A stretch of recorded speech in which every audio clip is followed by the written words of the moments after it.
Hi, everybody. This is Jack Milligan for the Plaintiff's MSA and Lien Solution.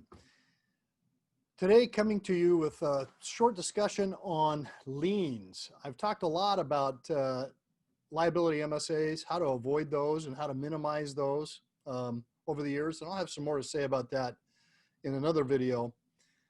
But for now, I wanted to talk about lien resolution. As many of you know, we're a boutique firm, but we handle lien resolution in all 50 states.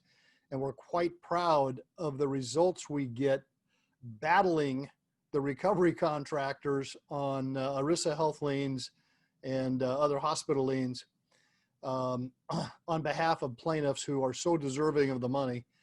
And we're also very proud of the results we get going up against state Medicaid departments. But I wanted to talk to you for a little bit about Medicare conditional payments, because I know that's a lien topic that is, well, not near and dear to your heart, but it's top of mind awareness. So what we run into continuously are plaintiff attorneys who call us and they have just discovered that they've settled the case at mediation, they've settled their case at mediation, and the defendants are demanding that the plaintiff turn over a final demand letter before the defendants will pay the settlement.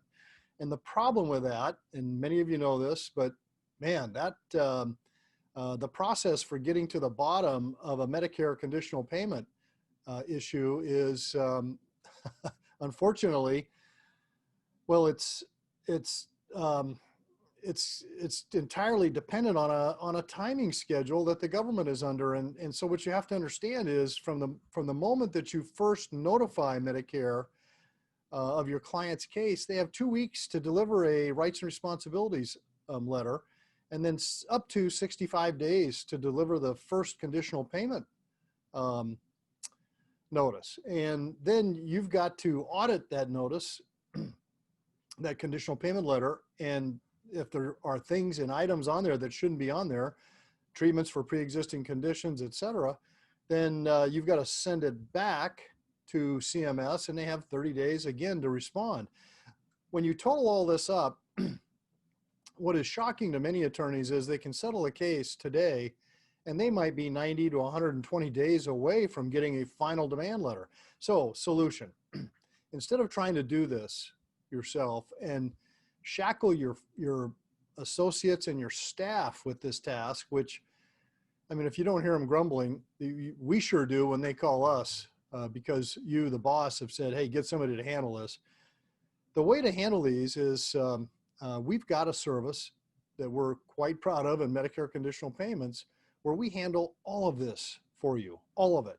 And if you call us soon enough, I mean, we literally can have you set up where every 90 days ahead of mediation or eventual trial, we'll update that conditional payment report. And then if you want, we can even talk to you about how we can get a locked-in number around your mediation date, so you don't have to worry about the number changing after settlement. But if you've had us on the job early enough, that means if you settle the case, then we can go for a final number, a final demand number from Medicare, and generally have that back in just a couple of weeks instead of months and months of delay. All this means, what all this means to your client is you collect the money and get them paid faster. And as we know, that is a big problem with plaintiffs who go to mediations, find out that the case is settled, only to find out that they're still 70, 80, 90, 120 days or more away from collecting their money. So if you want help with that, we're here. We do it the best of anyone in the country, and we'd be glad to talk to you about our services in that regard and get you started in our program. By the way, ask about our enterprise law firm program, where we give bulk discounts for firms who want us to handle all of their liens, minimum of 20 per year, but a special pricing and special accelerated handling. That's all for today. Jack Milligan from the Plaintiff's MSA and Lien Solution. Give us a call. Talk to you soon. See ya.